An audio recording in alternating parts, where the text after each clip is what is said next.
সকালবেলা রোজকারের মতো রান্নাঘরে চলে এসেছি। দিনটা শুরু হয় রান্নাঘর দিয়ে আর শেষ হয় রান্নাঘর দিয়ে। সকালবেলা মামামের খাবার বানাচ্ছি আর একদিকে মামামের খাবার বসিয়েছি আর অন্যদিকে সবজি কাটছি। মামাম কিন্তু ঘুম থেকে উঠে গেছে। Good morning everyone, welcome back to my channel, welcome to our new blog. আশা করি সকলে তোমরা খুব ভালো আছো আর আমরাও মোটামুটি ঠিকই আছি। ফ্রিজের মধ্যে যা সবজি ছিল ওই যে বার করে নিয়েছি কুমড়ো আর পুঁই শাক আর ঝিঙে কাটলাম, বেগুন কাটলাম, সব দিয়ে একটা তরকারি বানাবো। আর মাছ নিয়েছি, আসলে সকালবেলায় রেডি হয়ে গেছিলাম একটু নিচ থেকে নিয়ে আসলাম হচ্ছে ইলিশ মাছ আর বাজার থেকে আনলাম লাউ শাক। মানে আমাদের নিচেই তো বাজারটা বসে, তোমাদের তো অনেকবার বলেছি। তো ভাবলাম কি আজকে যাই, মাছটা সবসময় ফোন করে করে নেওয়ার থেকে মানে একটু দেখে নিয়ে আসাটা ভালো। দেখবে যখন আমরা কোনো পছন্দের জিনিস কিনি তখন একটু নিজে দেখে শুনে কিনতে ভালোবাসি। আমার অবস্থাটাও ঠিক ওই রকমের। ইলিশ মাছ আমার এত প্রিয়, তো ভাবলাম যে এরকম ফোনে নেব না, একটু দেখে শুনে নিয়ে আসি। আর আজকের মাছটা এনেছি একদম ডিম ছাড়া মাছে শুনেছি টেস্ট বেশি। আর আমার হাজবেন্ড ডিম ছাড়া ইলিশ মাছ খেতেই না বেশি ভালোবাসে, কিন্তু আমার আবার ডিম দেওয়াটা বেশি পছন্দের। যাই হোক, দুজনের পছন্দ মিলেমিশে সব কিছু করতে হয়। সবসময় আমার পছন্দটাই হবে এমন নয়, হাজবেন্ডের পছন্দটাকেও গুরুত্ব দিতে হবে, তাই না?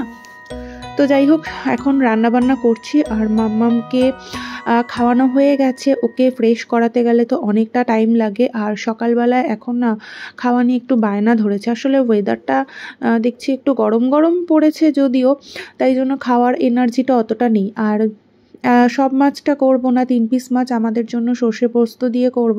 ও না, পোস্তটা ভাবছি আজকে দেবো না, শুধু সর্ষে দিয়ে করবো। আর সর্ষের মধ্যে যদি একটু নুন দাও না, তাহলে সর্ষেটা ওই তিতো হয় না। মানে অনেকে আছে দেখেছি রেডিমেড সর্ষে কিনে আনে, কারণ সর্ষে নাকি যাতে তিতো হয়ে যায়। কিন্তু সর্ষের মধ্যে যদি একটু নুন দিয়ে তোমরা পেস্ট করো তো সেই সর্ষে কখনোই তিতো হয় না। তো সর্ষের মাছটা আজকে করব। এই যে মশলাটা পেস্ট করে নিয়েছি আর হলুদ দিয়ে দিলাম একেবারে। নুন তো দেওয়াই ছিল, নুনটা আর এক্সট্রা করে দিলাম না। তো এবারে পুরো ওই পেস্টটা মাছের মধ্যে দেব আর একটু ওপর দিয়ে কাঁচা সর্ষের তেলও ছড়িয়ে দেবো। আর মামামের জন্য মাছ রেখেছি, একটা ইলিশ মাছ আলাদা করে। ওর জন্য মানে হালকা পাতলা একটা ঝোল হবে। সর্ষে পোস্তর মাছ এখনও তো খেতে পারে না। আর ওই দিকে তরকারি হচ্ছে, এদিকে আমি তাড়াতাড়ি করে মাছটা ম্যারিনেট করে নিচ্ছি আর দিয়ে এবার ঢেকে রাখবো। হাজবেন্ডের পছন্দ মতোই আর কি রান্নাবান্না করছি, যাতে ওর একটু ভালো লাগে খেতে। আর এই যে মাছটা হয়ে গেলে তারপর লাস্টে হচ্ছে ওই শাকটা, যেটা হচ্ছে লাউ শাক নিয়ে এসেছি।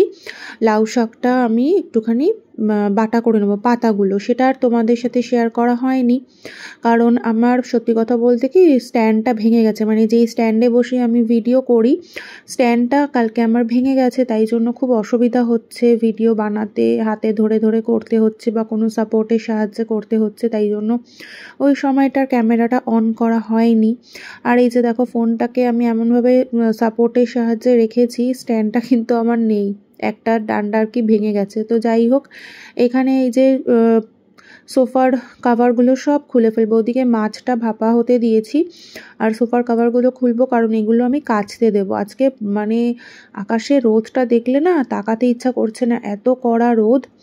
মানে ভাবতে পারবে না, আমি মানে এত সকালবেলা দেখছি রোদ উঠেছে, তো এই কড়া রোদে যদি তাড়াতাড়ি করে মেশিনটা ছেড়ে মানে ছাদের মধ্যে জামা কাপড়গুলো শুকানো যায় তাহলে কিন্তু মন্দ হয় না, কারণ যত বেলা বাড়বে তত রোদের তেজ বাড়বে। তাই জন্য ভাবছি তাড়াতাড়ি এই কাজটা করে নিই। আর সোফার কাভারগুলো আর পরাবো না, মানে এই কুশন কাভারগুলো আর এই ব্যাক কাভারগুলো আর পরাবো না, কারণ আমি ভেবেছি যে এই রেড যে কাভারগুলো সেগুলো চেঞ্জ করে হোয়াইট কাভার লাগাবো। মাঝে মাঝে আমি চেঞ্জ করি, রেড আর হোয়াইটের মধ্যে আমি একটু ওলট পালট করে লাগাই। আর কুশন কাভার আছে এক্সট্রা, দেখি কোনটা ভালো লাগে। আর অ্যাকচুয়ালি আমার যে সিট কাভার ওগুলোই আমার সব থেকে আগে চেঞ্জ করা দরকার ছিল, কিন্তু আমি এবছর আর সময় পেলাম না যে যাব। এখন যদি দোকানে অর্ডার দিয়ে জানি না বানিয়ে দেবে কিনা। মানে আমি আর আমার হাজব্যান্ড দুজনে মিলে ভেবেছিলাম যাব, সিট কাভারগুলো একদম নষ্ট হয়ে গেছে। ওইদিকে সমস্ত কাজকর্ম সেরে এখন এসেছি, যে ওয়াশিং মেশিনটা কিন্তু আমার ছাড়া হয়ে গেছে, আর এখানে আমি ব্রেকফাস্ট বানাচ্ছি। এখন মোটামুটি 10টা বাজে। আমি তাড়াতাড়ি করছি কারণ এরপরে স্নান করে পুজো দেব, তারপর মাম্মামকে আনতে যাব। বেবির পাপা ফ্রেশ হয়ে গেছে, তো ভাবলাম কি গরম গরম এই পাস্তাটা সার্ভ করে দিই। সকালবেলা একটা টেনশন থাকে, সবথেকে বড় হচ্ছে ব্রেকফাস্ট। যেহেতু আমাদের সকালবেলা খুব একটা রুটি খাওয়া হয় না, আলে কালে রুটি খাই, ওই জন্য না সকালবেলা ব্রেকফাস্টের একটা চাপ থাকে। অন্য সময় কি রুটি তরকারি হলে কোনো ব্যাপার থাকে না, কিন্তু চেষ্টা করি একটু ঘুরিয়ে ফিরিয়ে ব্রেকফাস্ট বানানোর। একঘেয়ে মানে ব্রেকফাস্ট কারোরই খেতে ভালো লাগে না।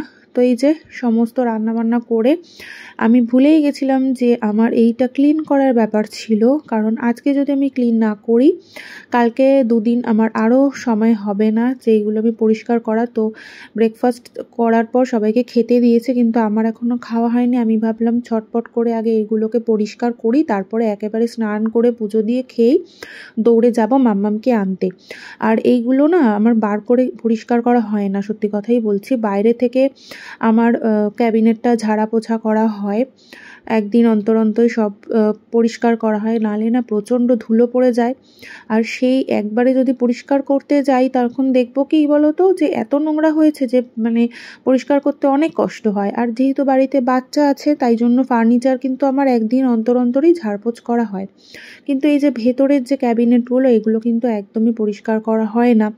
এখানে দেখতে পাচ্ছ কত জিনিসপত্র রয়েছে, হাজব্যান্ডের সব জিনিসপত্র, এখানে আমার কিছু নেই। আর এই যে বই খাতা, এখানে ওষুধ মেডিসিন রয়েছে, মামামের মেডিসিন, আর অনেক এছাড়াও মানে আমাদেরও মেডিসিন রয়েছে। এগুলো সব বার করে এখন পরিষ্কার পরিচ্ছন্ন করছি। মাথা আমার খারাপ হয়ে গেছে এত জিনিসপত্র দেখে, যে আমি এখন ভাবলাম কি খুলেই হয়তো এটা ভুল করেছে, এটা অন্য দিন করলেই ভালো হতো। তো যাই হোক, খুলে ফেলেছি যখন পটাপট করেই ফেলি।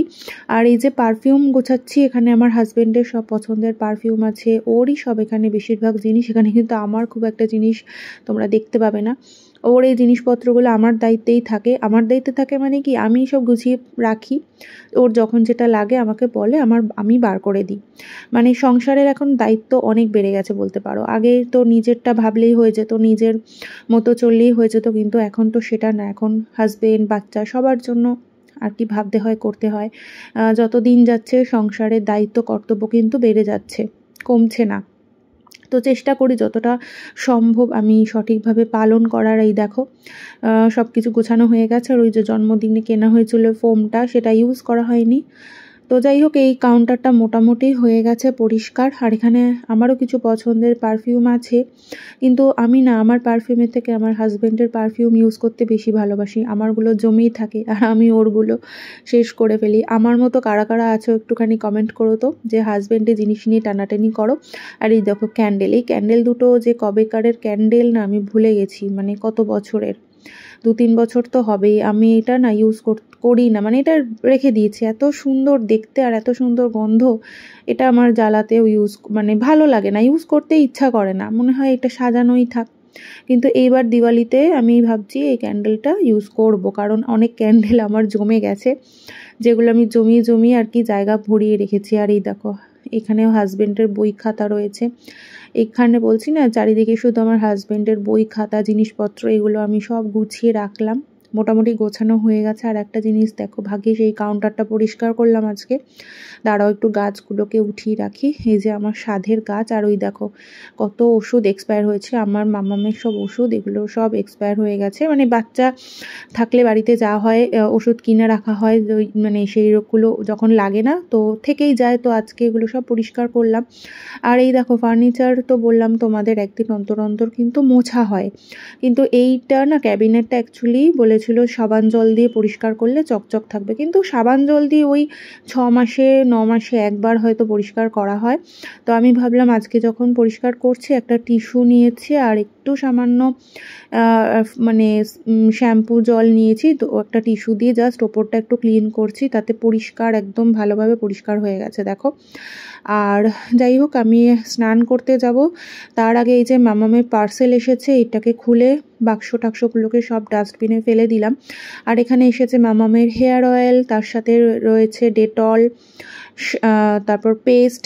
ওর জিনিসপত্র আমি বেশিরভাগটাই এই অনলাইনে আনার, মাম্মা আর্থের জিনিসগুলো কিন্তু ভীষণ ভালো, বাচ্চাদের জন্য ভীষণ ভালো প্রোডাক্ট। মানে আমি তো ছোটো থেকে ওর জন্য ইউজ করি, তাই জন্যই আর কি বলছি। তো যাই হোক, এই যে এখন অনেক তাড়াহুড়োর মধ্যে রয়েছে, এখন আমাকে স্নানে যেতে হবে, তারপর বেবিকে আনতে যাব পুজো দিয়ে। তো চলো ভিডিওটা আজকে এই অবধি রাখছি। যদি কিছু ভালো লেগে থাকে অবশ্যই একটা লাইক আর কমেন্ট করে দিও। আবার তোমাদের সাথে দেখা হবে অন্য কোনো নতুন ভিডিওতে। সবাই ভালো থেকো, সুস্থ থেকো, টাটা।